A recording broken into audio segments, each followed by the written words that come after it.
com de comunicación, y también tenemos un hashtag de este encuentro de comunicadores, de estudiosos de la comunicación. El hashtag es AMIC, seguido de las siglas de la universidad, es decir, hashtag AMIC UASLP 14, de tal manera que los invitamos a participar en el espacio público virtual.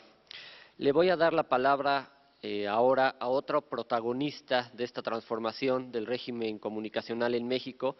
Ella es la licenciada Aleida Calleja. Ella tiene una amplia trayectoria en la defensa de los derechos humanos de la comunicación. Ha presidido distintas organizaciones sociales que buscan promover precisamente a estos medios comunitarios y sociales. Ha hecho una lucha intensa para que las radios comunitarias tengan una presencia en nuestro ecosistema de comunicación. No solo ello, se ha sumado también a los temas de la radiodifusión, las telecomunicaciones, la convergencia. Fue expresidenta de la Asociación Mexicana de Derecho a la Información y en este momento es coordinadora de Observacom, que es el Observatorio Latinoamericano de Regulación, Medios y Convergencia, es decir, los temas actuales, y precisamente por eso está aquí con nosotros para que nos dé su opinión, su visión y cómo ha participado y cómo podemos aprender los investigadores de la comunicación de estos temas. Aleida. Muchísimas gracias. Hola, ya. Muchísimas gracias. Quiero agradecer muchísimo a la MIC, a la universidad, por la invitación. Gracias, Jorge, por tus generosas palabras también.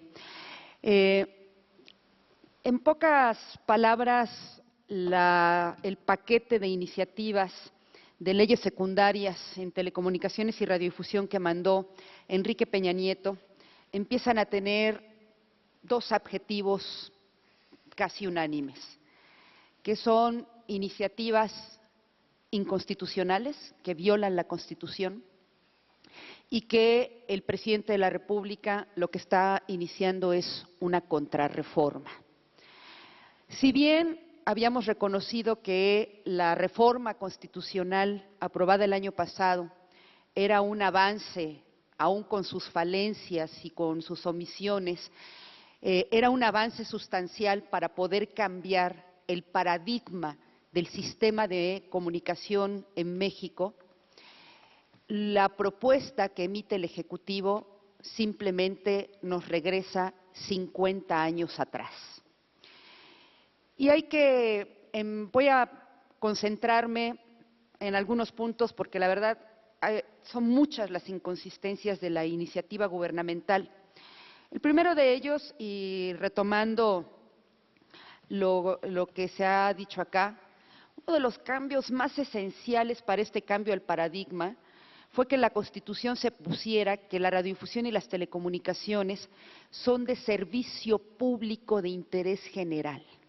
Eso genera un cambio de perspectiva integral, de una mayor rectoría del Estado, de mayor responsabilidad de los concesionarios para prestar los servicios en términos de competencia, calidad, pluralidad y del ejercicio de derechos. La principal falla de la iniciativa de Peña Nieto es que la noción de servicio público está desaparecida. No solamente porque no hay una definición dentro de esa ley secundaria de radiodifusión y telecomunicaciones, sino porque se diluye en todo el articulado, en cada uno de los 312 artículos que contiene esa iniciativa. Una de las cosas que nos ha parecido sumamente grave es cómo esta iniciativa vulnera la autonomía y las facultades del Instituto Federal de Telecomunicaciones, que la confina al ámbito de la regulación meramente técnica y le impone que varias instituciones del gobierno federal hagan lo que le corresponde.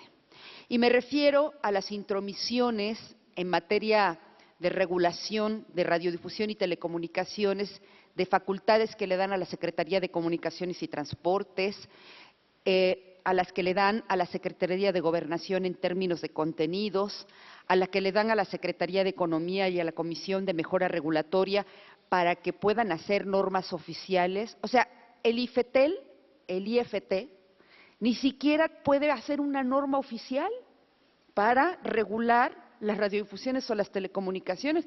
No, pues qué bueno que tenga autonomía constitucional, si ni siquiera puede regular, puede poner una norma oficial mexicana. Y el problema, porque algunos lo han planteado, bueno, es que aunque sea un órgano regulador, tiene que coordinarse con las instancias del Ejecutivo. Claro, por supuesto, debe de hacerlo. Pero lo que no debe de hacer es que se le quiten esas facultades y se le transfieran a las instancias del Ejecutivo y entonces nada más el que tiene que coordinarse es el órgano regulador. Bueno, hay algunas frases tan poco afortunadas como el hecho de que el secretario de Comunicaciones y Transportes puede hacer observaciones al programa de trabajo del órgano regulador autónomo. Es como si a la CNDH el secretario de Gobernación le dijera cómo debe de hacer su programa anual de trabajo, o como si al ahora INE, antes IFE, la Secretaría de Gobernación le dijera cómo debe de trabajar. Hay una invasión de facultades. Y fíjense, la autonomía al órgano constitucional había sido uno de los avances más importantes en América Latina.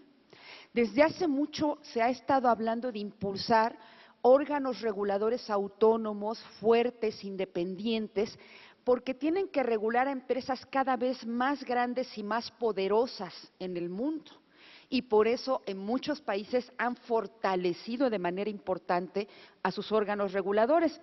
La experiencia más interesante, me parece a mí, para ver es el Ofcom, el órgano regulador de Inglaterra. Por primera vez México dio un paso y el IFETEL se convirtió en el primer órgano regulador autónomo en toda la región. Ahora estamos dando con la iniciativa de Peña Nieto 10 pasos atrás. Fíjense, esto además establecido en estándares de la Comisión Interamericana de Derechos Humanos, o sea, haberle dado autonomía constitucional al órgano regulador, en uno de sus apartados, la Comisión Interamericana dice en las recomendaciones a los estados, es en particular fundamental que los órganos de regulación o fiscalización de los medios de comunicación sean independientes del Poder Ejecutivo, se sometan completamente al debido proceso y tengan un estricto control judicial, algo que con la iniciativa presidencial simplemente se diluye. Eso no es menor, porque eso significa que hay una intención del Ejecutivo de volver a controlar el sistema de medios y la administración del espectro radioeléctrico. Otro de los puntos que son preocupantes y que tienen que ver con estas invasiones de facultades y que por eso decimos que es inconstitucional. El segundo de ellos tiene que ver con la ausencia casi total de lo que tiene que ver con los derechos de las audiencias en el caso de la radiodifusión, con las limitaciones a los derechos de los usuarios en el caso de los servicios de telecomunicaciones y con la regulación propiamente de contenidos. El artículo 6 constitucional de la reforma dice claramente que, y en otros transitorios dice claramente que será este instituto autónomo el que deberá de hacer cumplir el artículo 6 y 7 constitucional, que tienen que ver con el derecho a la información y con la libertad de expresión. ¿Y cómo se generan esos derechos? Pues a través de la radio y la televisión, ahí es donde están los contenidos. Incluso tan es así que la propia Constitución plantea que este órgano regulador debe de tener un consejo consultivo ciudadano que le ayude a generar los criterios, las herramientas para que pueda el instituto cumplir eficazmente con la regulación establecida en el artículo 6 y en el artículo 7 constitucional. ¿Qué es lo que hace la iniciativa del presidente? Simplemente, como en los más viejos tiempos, le pasa la regulación de contenidos a la Secretaría de Gobernación. Y esto nos remonta a los mejores tiempos de Díaz Ordaz. porque es un absurdo, y así lo dijo hace unas cuantas semanas el propio relator de Naciones Unidas para la Libertad de Expresión, Frank LaRue, que estuvo aquí en México en una visita académica. No debe de ser de ninguna manera que un órgano que maneja la política interna, la inteligencia política de un país, quien tenga que regular los contenidos. Tiene que hacerlo un órgano con independencia del gobierno y con independencia de los intereses económicos de los regulados. En ese sentido, hay varios problemas, porque lo que se plantea como regulación de contenidos no es ni siquiera una cosa por lo menos sustancial, sino que los contenidos y su regulación van a estar en manos de los propios concesionarios, quienes pondrán en un código de ética los derechos de las audiencias, y fíjense que ellos mismos van a decidir si violan nuestros derechos o no. O sea, van a ser juez y parte.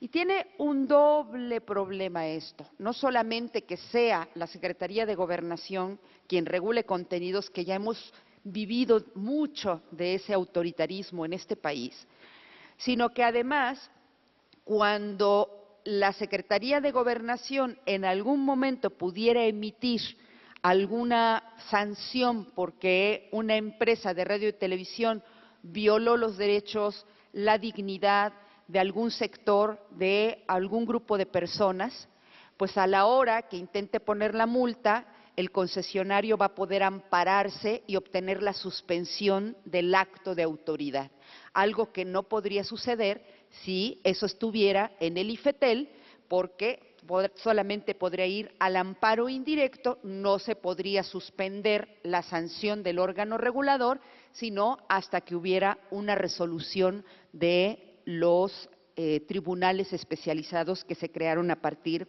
de esta reforma. Carece totalmente de mecanismos de protección para la niñez, para el tema de la publicidad engañosa, para el fortalecimiento de la producción, de la producción independiente, y además viola, o por lo menos no genera garantías para un derecho de las audiencias mínimo esencial, que es el derecho de réplica, que está también establecido en la Convención Americana de Derechos Humanos. O sea, nuevamente se olvida el derecho de réplica y no aparece en la iniciativa del gobierno. En términos de publicidad, le deja una manga ancha tan grande a los medios comerciales, así como Beatriz Solís señalaba que a los medios sociales y públicos se les restringe las vías de financiamiento.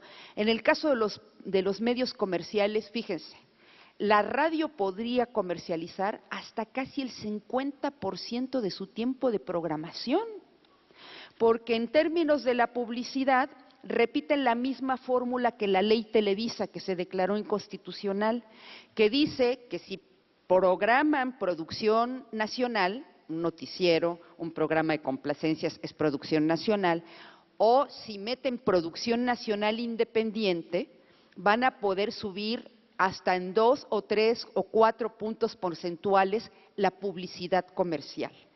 Y lo que es la definición de producción independiente es francamente una burla, porque productor independiente es alguien que no esté que no sea concesionario directamente. O sea, Pedro Torres sería un gran productor independiente, ¿no?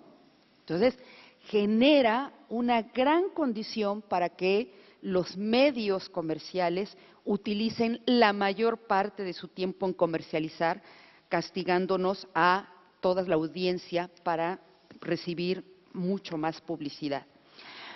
Un cuarto punto, que es el penúltimo que voy a tocar, tiene que ver, en efecto, con estos criterios discriminatorios que ya planteaba Beatriz Solís en el trato a los medios de uso social y a los medios públicos. El primero es que pone los mismos requisitos a los medios de uso público que a los medios de uso social. No puedes tener un trato entre desiguales. Una institución del gobierno federal tiene diferentes condiciones a una comunidad indígena, a una comunidad campesina, a una comunidad obrera. Hay un trato igual entre desiguales y eso viola la Constitución del principio de igualdad ante la ley. Además, fíjense, piden requisitos tan absurdos como en el caso de los medios de uso social, o sea, los comunitarios y los indígenas, como que deben de presentar la opinión favorable de la Comisión Nacional de Inversión Extranjera. Debe ser que hay muchísimos extranjeros queriendo invertir en las radios indígenas. Además de que establece penas muchísimo más duras para los medios de uso social y los medios públicos. Nada más, en el caso de los medios de uso sociales, les imponen multas que pueden llegar hasta los 2 millones de veces el salario mínimo. O sea, ¿saben cuándo va a pagar eso un campesino o un indígena? Pues simplemente va a ser imposible. Es una ley que intenta asfixiar, intenta poner en una posición tan restrictiva como para que desaparezcan a los medios de uso social. Después me voy a otra parte en la que ha habido, digamos, mayor atención pública, que me parece que no ha sido gratuito y que es importante mencionarla. No me voy a meter a los temas de competencia económica, preponderancia, etcétera, porque me parece que mis demás compañeros lo hablarán con detalle, pero ciertamente es una iniciativa de ley con una perspectiva economicista que se olvida de los derechos, pero economicista mal hecha, porque ni siquiera genera las condiciones necesarias para una competencia eficaz y deja intactos los intereses de los grandes monopolios en el caso de la radiodifusión. Una cosa que me parece que ha generado mucha preocupación y que no es gratuita tiene que ver con las afectaciones en lo referente a las redes sociales. Simplemente no garantiza la neutralidad de la red, permite la represión, permite el bloqueo de la protesta social, porque tiene una redacción tan ambigua que dice que podrán bloquearse páginas, podrán bloquearse determinadas aplicaciones cuando la autoridad competente lo determine, pero no me dice quién es la autoridad competente. El policía de la esquina es una autoridad competente. O cuando viole alguna normatividad, no me dice qué normatividad es la que viola. Y si hay una injerencia muy grave de la posibilidad de que puedan intervenir nuestras comunicaciones y que puedan utilizar nuestros datos personales de manera indebida porque no existen las salvaguardas para protegernos de abusos de las autoridades con órdenes judiciales o no con otras salvaguardas de estricto control judicial. Termino diciendo, porque ya me están diciendo que me quedan 2 minutos, termino diciendo, en general, si vemos el global de la iniciativa del gobierno federal, quiere implantar nuevamente un control generalizado del sistema de medios. Peña Nieto quiere recuperar con la ley secundaria lo que perdió en la Constitución. Fíjense, nada más le da a varias instituciones del Ejecutivo Federal facultades que son del IFETEL. Le da la regulación de contenidos a la Secretaría de Gobernación. Quita los tiempos fiscales. Si quita los tiempos fiscales quiere decir que va a aumentar el gasto en publicidad oficial. Y todos sabemos en este país que la publicidad oficial se utiliza para incidir en las líneas editoriales de los medios de comunicación. Y con eso los gobiernos van manejando y controlando a los medios de comunicación. Si a eso le agregamos el control de las redes, más la publicidad oficial, más los contenidos, más las injerencias en las facultades del IFETEL, pues lo que hay es una intentona del gobierno por volver a controlar el sistema de medios. En pocas palabras, ante lo que estamos es ante toda una estrategia que es muy famosa en este país, que se llama estrategia gato pardo. O sea, cambiar todo para que al final no cambie nada. Hicimos una reforma constitucional para cambiar de fondo el paradigma y ahora nos presentan una iniciativa de ley que simplemente nos regresa a la ley del 60. Es una ley de rechazo casi unánime, no solamente por diversos organismos de la sociedad civil y sectores académicos, etcétera, sino también de organismos de derechos humanos, tanto locales como internacionales, de la propia Organización para la Cooperación del Desarrollo Económico e incluso hasta de los propios operadores de telecomunicaciones. Es un momento clave en este país. Muchos consideran que la reforma energética va a ser la gran reforma, sí, el gran cambio legal, pero otra que va a determinar nuestras vidas y va a determinar el presente y el desarrollo económico, político y social de este país, tiene que ver con la reforma de telecomunicaciones. Por eso estamos en un momento crucial del país en el que todos los sectores, el social, el académico, el político, todos tendríamos que estar juntos, articularnos, porque es un momento o de saltar o de quedarnos 50 años atrás. Gracias.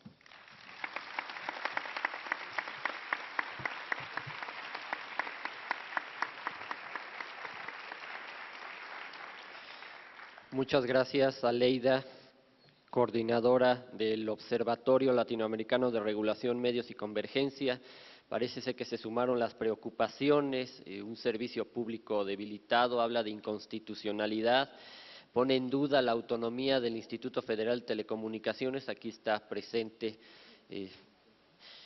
habla de los derechos de las audiencias y en efecto fue una reforma muy amplia, muy ambiciosa, es una reforma integral y precisamente la AMIC quiso convocar a esta mesa de discusión porque si no todas, quizá toca todas nuestras líneas de investigación que constantemente estamos abordando en la AMIC. Y precisamente por eso tenemos la presencia de otro protagonista, el licenciado Agustín Ramírez. Es un destacado abogado, además nos damos cuenta por su presencia en los medios de comunicación, un líder de opinión, un conferenciante y actualmente es presidente del comité directivo de la Asociación Mexicana de Derecho a la Información, quizá la asociación que con más énfasis y con más continuidad le ha dado seguimiento al tema de los medios de comunicación, la democratización y la libertad de expresión.